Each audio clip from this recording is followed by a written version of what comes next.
협심증이나 심근경색 같은 치료를 받으신 분들은요, 항응고제나 혈전제를 드시게 됩니다. 그런데 이런 약들이 피를 묽게 하기 때문에요, 상처가 나거나 이러면 피가 멈추지 않아요. 네, 안녕하세요. 치아리더의 김현종입니다. 제가 얼마 전에요, 고혈압, 당뇨와 치과 치료에 관한 이야기를 드렸는데요. 또 몇몇 분들께서 혹시 심장질환하고 치과질환 이런 건 어떤가라는 질문을 주셨어요. 오늘 한번 심장질환과 치과질환, 임플란트에 관해서 알아보도록 하겠습니다.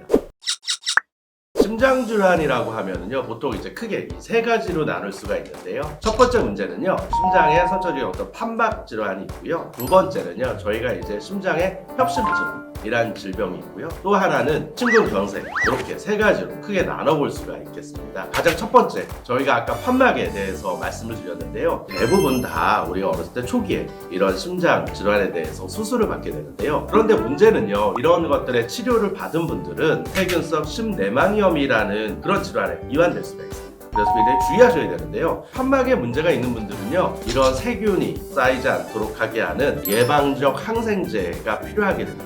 우리가 보통 많이 쓰는 거는 아목사실린이라는 거를 2.0g을 투약할 것을 권고하고 있습니다. 그런데 간혹 이렇게 페니실린에 알러지가 있으신 분들이 계시는데요. 그런 경우에는요, 클린다마이신이라는 거를 대체해서 투약할 수가 있겠습니다. 그래서 심내망염 같은 것들이 일어나지 않도록 미리 예방을 하는 것이 굉장히 중요하다고 하겠습니다.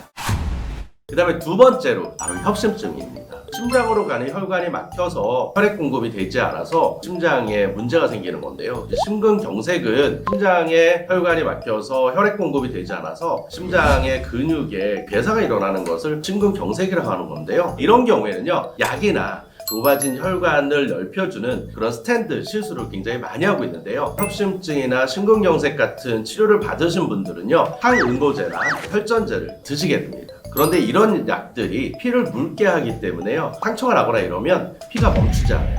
그래서 스텐트를 시술 받으신 분들은요, 시술에 어떤 감염 아니면 또 혈전이나 이런 것들이 생겨서 수술 후에 위험성이 증가할 수 있겠는데요. 그래서 최소한 이 치과 치료는 시술 후에 6개월 정도 이후로 미뤄놓는 것을 저희가 권고하고 있습니다. 그 다음에 6개월 이후라도 이런 임플란트 치료를 하기 위해서는요, 굉장히 세심한 그런 관리가 필요합니다. 통상적으로요, 약물 치료는요, 항혈소판제나 항응고제를 쓰게 되는데요, 치료를 하기 전에 이 약을 중단해야 됩니다. 보통 약에 따라서 좀 다르긴 한데요, 아스피린은 5일, 실로피다졸은 약 2일에서 3일, 디클로피딘은요, 좀 더 길게 약 2주 정도 약을 중단하는 것을 권고하고 있습니다. 그럼요, 또 하나 궁금해지죠? 치과 치료 후에 언제 다시 이 약을 먹을 수 있을까요? 저희가 수술하고 나서 하루 정도 지난 다음에 처방 받으시면 괜찮을 거고요. 임플란트를 굉장히 여러 개 개수를 많이 했다고 그러면요, 약 2일에서 3일 정도까지는 이 약의 투여를 중단하는 것이 필요하다고 하겠습니다. 그리고 최근에 나온 항응고제들은요, 하루에서 이틀 정도만 약을 끊어도 이런 임플란트 시술 받으실 수가 있기 때문에요, 어떤 약을 드시는지 상의하는 게 가장 중요하다고 하겠습니다.